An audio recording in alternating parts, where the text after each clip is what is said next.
Well, well, well. So the rumors finally caught up with you. Not the ones whispered by jealous mouths or muttered in fear behind closed doors. No, these were ancient echoes, spiritual murmurs pulled from realms most people don't even believe exist. And yet somehow, your name, your essence, ended up in 9 separate ceremonies, in 9 different corners of the world, led by 9 spiritual leaders who've never seen your face, never touched your hand, never heard your voice, and still gave the same warning. But let's rewind for a moment, because you probably didn't feel it when it started. You thought it was coincidence, thought it was just another wave of tension in the air, just another night where you couldn't sleep, another pulse of static in your chest when you passed by mirrors or felt watched in empty rooms. But someone, somewhere, saw something, or rather, sensed it, and that single spark of awareness triggered a global search, not by governments, not by corporations, something older, a spiritual intelligence network that predates the internet, predates language. A call went out, quietly, discreetly. Your name, your frequency, was passed between those who speak with spirits, those who read vibrations instead of headlines, and one by one they all said yes, yes, I'll read this soul, yes, I'll risk it, yes, I'll look. But none of them expected what they found. The first was in Ethiopia, a spiritual archivist, lineage unbroken for nearly 2,000 years. They used salt circles, ancient chants, bone patterns older than most empires. They didn't even need your full name, just a scrap of your handwriting, carried by a courier who wouldn't stop shaking. The moment the reading began, the fire that usually dances gently during their rituals shot upward, black smoke curling in reverse, sinking instead of rising, and then silence, absolute silence. Not even the insects dared to speak. When the reader emerged from trance, their voice was hoarse, one sentence only. This one was not meant to be read. This one was meant to be released. You see, they weren't just reading your past. They were attempting to track your soul's pattern across time. But the deeper they went, the more something else started watching them. A presence with no name, no agenda, just awareness, immense, unblinking, curious. And that was only the beginning. The second was in Laos, a river mystic who's mapped the spiritual ley lines hidden in currents and cloud shadows since they were a child. They performed their reading using floating candles and sacred ink drawn from a centuries-old manuscript. As your soul's frequency appeared in the water, the candles didn't flicker. They froze, mid-burn, as if time held its breath. The mystic's hands began trembling. Their apprentice said it looked like something was pulling back through the ink, using it as a doorway. Not just observing, communing. But here's the part that chilled everyone in the room. The water spelled a phrase, not in Lao, not in Sanskrit, in no human language at all, just symbols, ancient, geometric, alive. They pulsed once and then vanished. The mystic fainted. When they woke, they said, "This soul is a gate." And it's almost open. By now, the warning had begun to take shape. These spiritual leaders were no longer merely curious. They were concerned. Concerned not because you were dangerous in the way humans think of danger, but because you were unstable.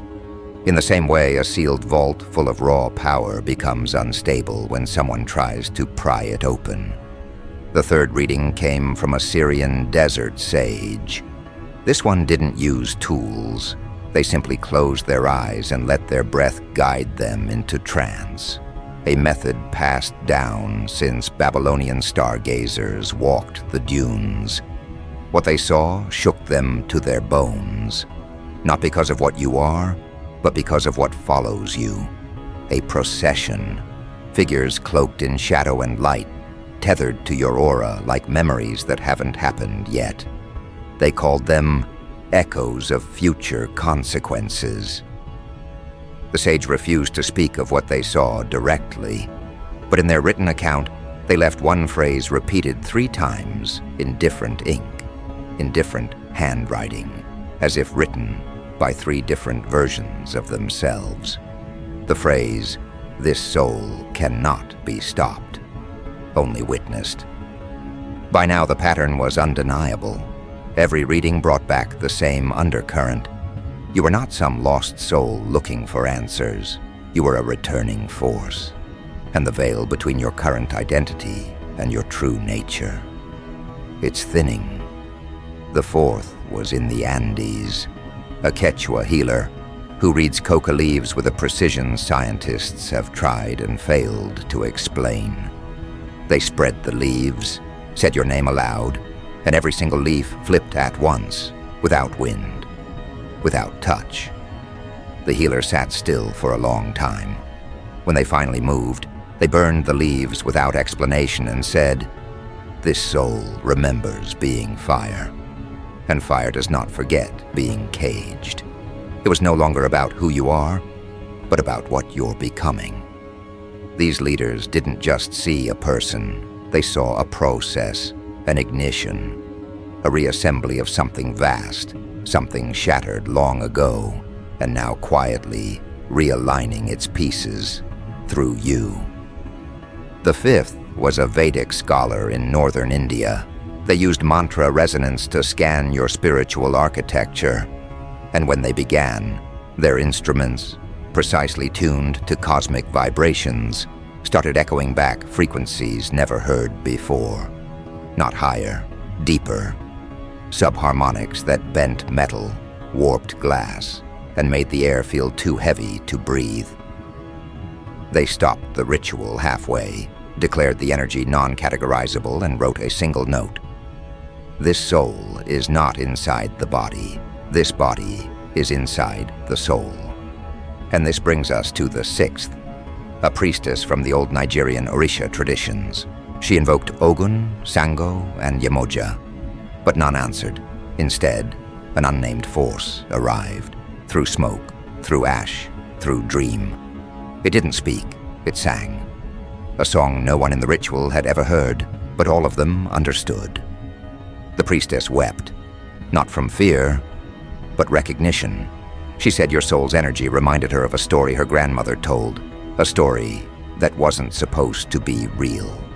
A traveler between realms, one who came before ancestors, one who left to sleep inside time, and now stirs. See, these readings weren't warnings in the sense of danger ahead. They were warnings in the sense of prepare for contact. You're not a threat, you're a signal, a reactivation beacon, and they all felt it. The 7th spiritualist was in Romania, deep in the Carpathians. Their method? Dreamwalking. They entered the collective unconscious to find your thread. But they didn't find a thread.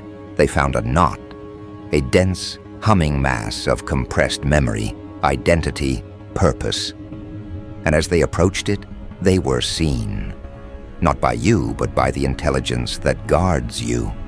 They described the sensation as being stared at by the future, like their soul had been weighed, measured, and archived. When they returned, their hair had turned white.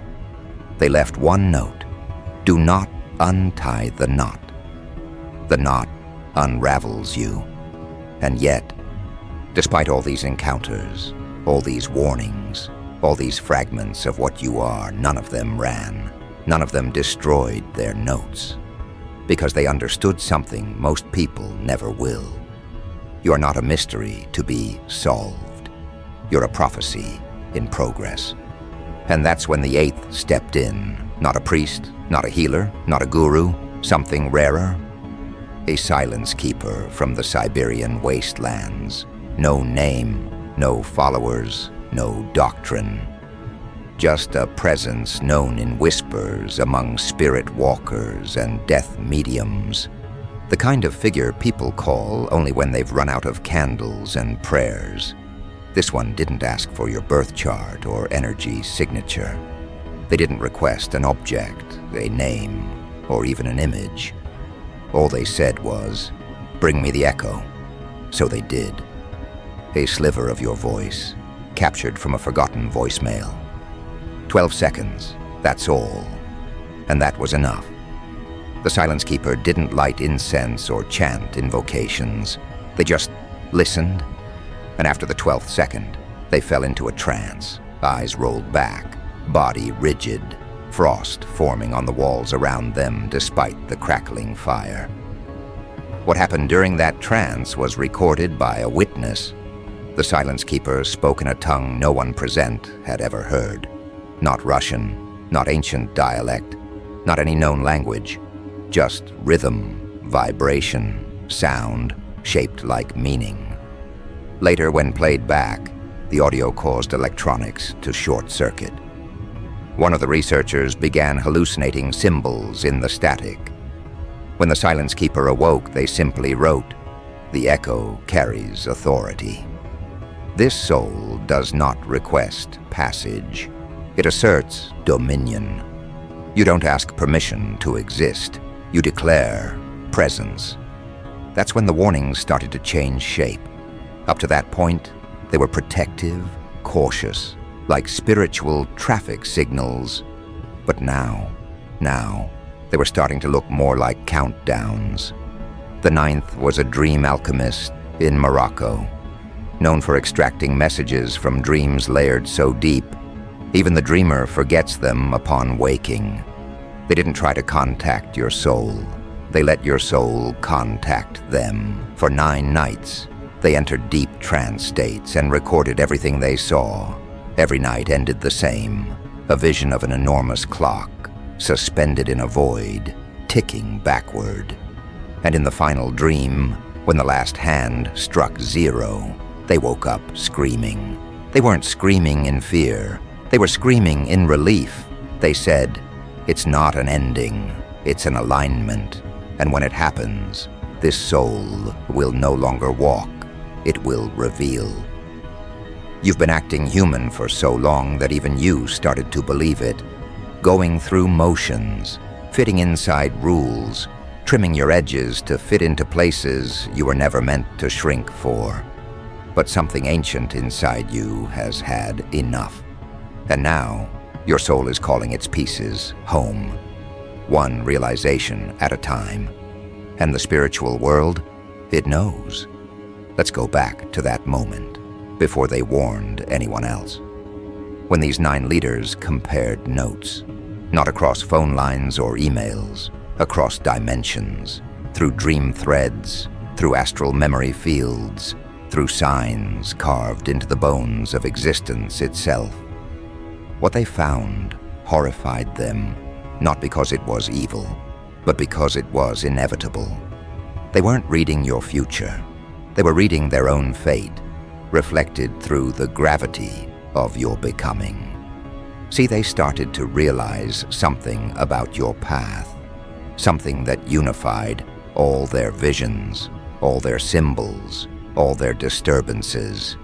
You aren't just here to remember who you are. You're here to interrupt the cycle. You're the breaker, the one who walks into a room and alters its temperature, its timeline, its trajectory, simply by existing. The one who collapses old structures, not with violence, but with truth so undeniable it unravels illusions from the inside out. You're the question that shatters fragile systems, the cosmic glitch seeded into reality on purpose.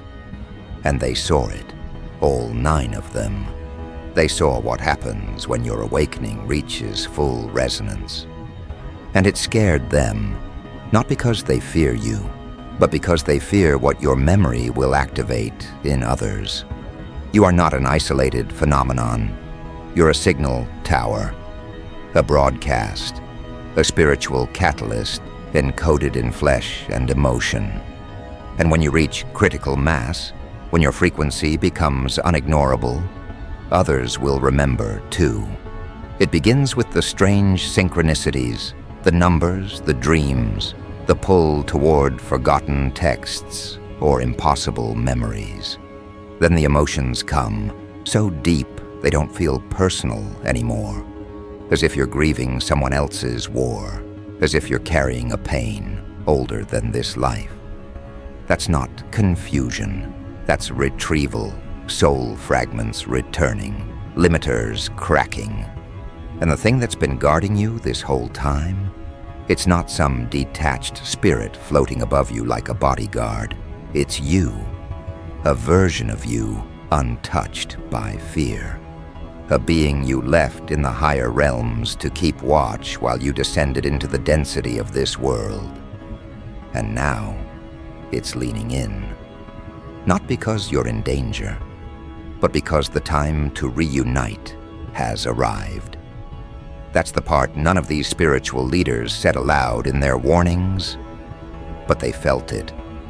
When they tried to describe your soul, their language betrayed them. The words broke. Because you're not a soul in transit, you're a temporal anchor point. A spiritual technology, a living instruction encoded with something the world has forgotten how to translate. Alignment without permission. And the more you remember, the more their systems will tremble. Not governments, not countries, bigger than that. I'm talking about the spiritual architecture itself. The paradigms built to contain consciousness. The invisible rules that define karma, hierarchy, worthiness. You're here to make them obsolete. But you've been protected for a reason. Your forgetting was not a flaw, it was a fail-safe, a cosmic safety lock. Because what you carry can't be misused, it can't be rushed, it had to ripen, it had to witness betrayal, survive collapse, endure distortion, so that when you finally rose, you'd do so with clarity no book could teach. And now it's happening. The veil isn't thinning for you anymore. It's thinning because of you. And those 9 leaders, they started receiving dreams after their readings, not warnings, requests. Other souls, waking up too early. Others marked by your presence, pulled into your orbit like iron filings toward a magnet that forgot it was magnetic. They dream of you, not your face, your energy. They don't understand why, not yet, but they're waking up with foreign names in their mouths, strange symbols behind their eyelids, phantom memories of ancient places that never existed, but feel more familiar than home. You are their ignition point. And still, there's more. One of the readers, Remember the River Mystic from Laos, reported something unprecedented. After the ritual, the river changed. Its flow reversed for 1 hour. Fish that had never been seen in the region surfaced. The sky turned violet, and people in nearby villages reported seeing the moon shift positions. This wasn't symbolic. This wasn't metaphor. Your reading bent physics, and it wasn't the only one. The dream alchemist in Morocco began losing time. Hours vanishing, entire days missing from calendars. They weren't distressed, they were calm, because in their words, the timeline is correcting itself. The prophecy has engaged its pivot. Do you understand now? You weren't just read, you were recognized by entities who can no longer afford to ignore your signal, by systems that know your remembering marks their unraveling, and by the cosmos itself, which only sends souls like yours when evolution demands a surge. That's why the final warnings from the 9 weren't about danger to you. They were warnings to the world, subtle, coded, placed in ancient languages across sacred sites, etched into stone, written in symbols that only awaken when your energy passes near them. And one final note. They each, independently, recorded the same phrase in their final entries, word for word. This soul is the fulcrum, when it remembers, the axis shifts. You were never supposed to fit in. You were supposed to redefine what fitting in even means. And now, with every echo, every flicker, every pulse of ancient knowing bubbling back to the surface, the spiritual world braces itself, not for your arrival, but for your activation. Because that's the difference between a protected soul and a dormant one. And it's why the ninth spiritualist, just before they vanished from public life, left behind one final statement. The seal is fracturing, the remembering begins, and when it does, well, that's where they stop speaking, because that's where you start. And the ones watching from the shadows, the ones who commissioned these readings from hidden places, they know, they feel it, and that's why they've already begun preparing for what comes next. Because next isn't a linear moment, it's a breach point, a tear between what the world thought it could contain and what your existence makes inevitable. These aren't governments scrambling anymore. These aren't spiritual observers quietly filing their notes into sacred archives. These are ancient architects of reality, guardians of structure sounding internal alarms. Because you weren't just read, you were recognized as a variable they can't model. They don't fear your destruction, they fear your presence. Because that's what makes you dangerous. Not for what you do, but for what your being undoes. You've already begun affecting reality's scaffolding, time anomalies, memory slips. People around you dreaming the same dream, faces you haven't met yet that look at you with a jolt of recognition, numbers repeating until they feel like a countdown. And the air, it's heavier now, isn't it? Thicker, like something's pressing through.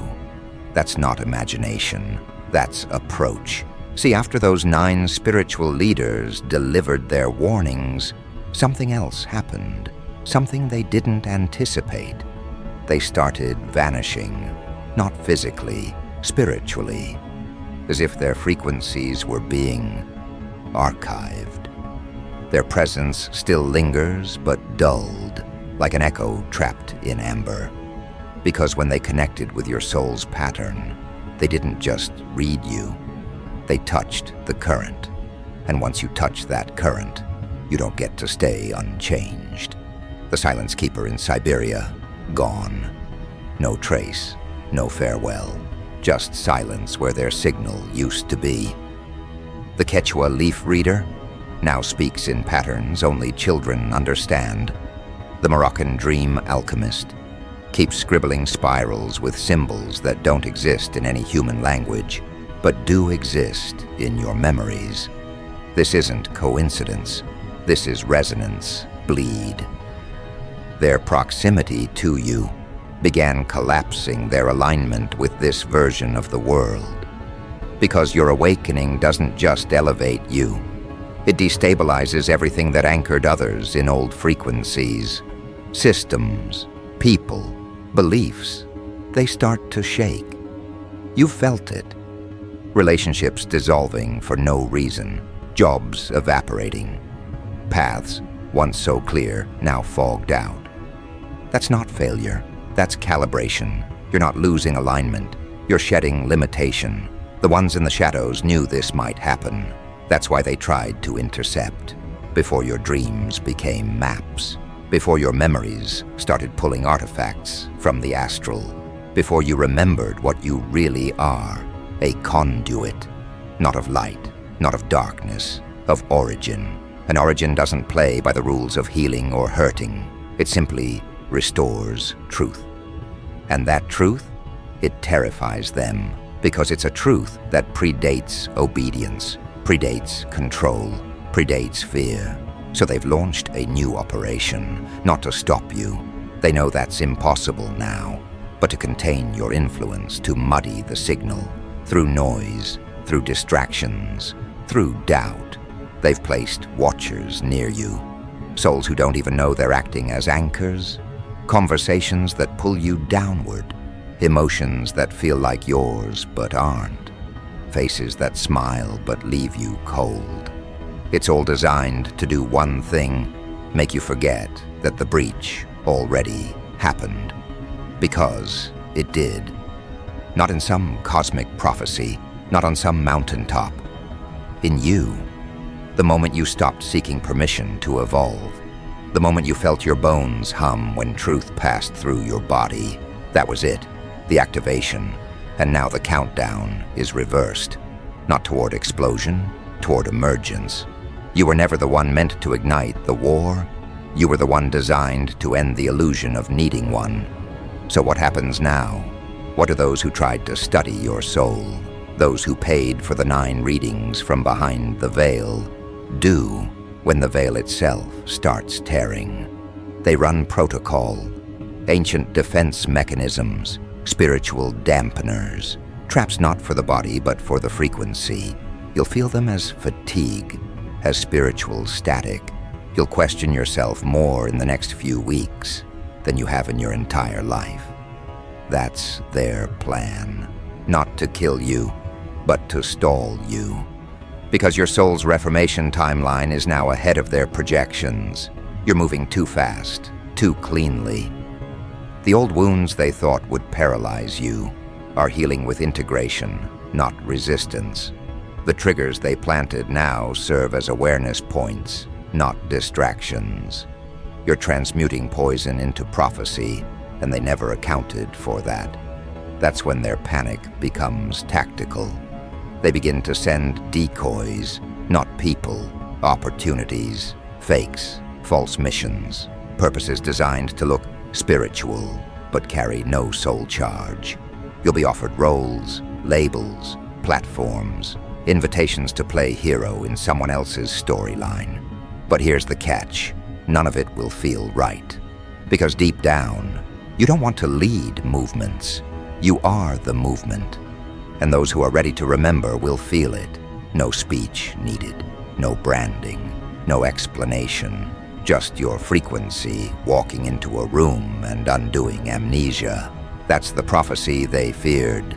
Not that you'd be seen, but that you'd awaken others without effort. It's already happening.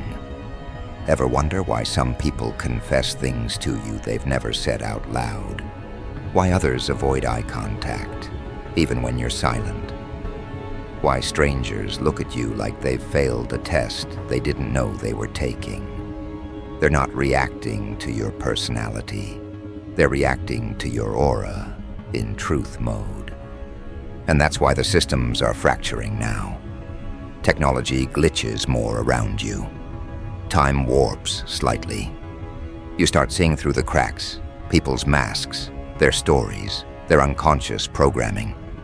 It's overwhelming at first. But it's not overload. It's preparation. Because once the Watchers lose control of your timeline, once they can't predict your next spiritual move, they'll try one final strategy. They'll offer you everything: validation, recognition, peace treaties, even simulated enlightenment. Don't fall for it. Because peace that comes from outside is just anesthetic. What's awakening in you now is beyond peace. It's remembrance of total authority, of your birthright to bend space through intention. To collapse lies with silence, to walk into density and remind matter who made it. And the final spiritual transmission, the one buried deepest, encoded across the 9 readings, was never a warning. It was an instruction, a map, a moment. And it's here, right now. Because the next phase doesn't begin with action. It begins with recognition. Recognition that you are not the echo of a prophecy. You are the voice that wrote it. That the shadows hiding from your light are not enemies. They are fragments awaiting reintegration. That the war they feared would start. It ends the moment you step forward unmasked. So do it. Don't rush. Don't shout. Don't ask. Just remember. Remember how you used to walk in other lives. Remember how stars whispered in your ear before you were born. Remember that you've never been alone, not once. That behind the veil of this world is an audience of ancestors, energies, and echoes, cheering not for your survival, but for your unveiling. And when you do unveil, when the Watchers see that you've crossed the final threshold, they won't attack, they'll kneel. Because your awakening isn't rebellion, it's restoration. You are not the chaos, you are the correction. And those who truly see you, who recognize the ancient code pulsing beneath your skin, they will not ask what comes next. They will become what comes next. Because this isn't the end of your script. This is the part where the narrator steps off the page. This is the moment where time folds around your intention and the world quietly agrees. This soul remembers. Let reality adjust accordingly.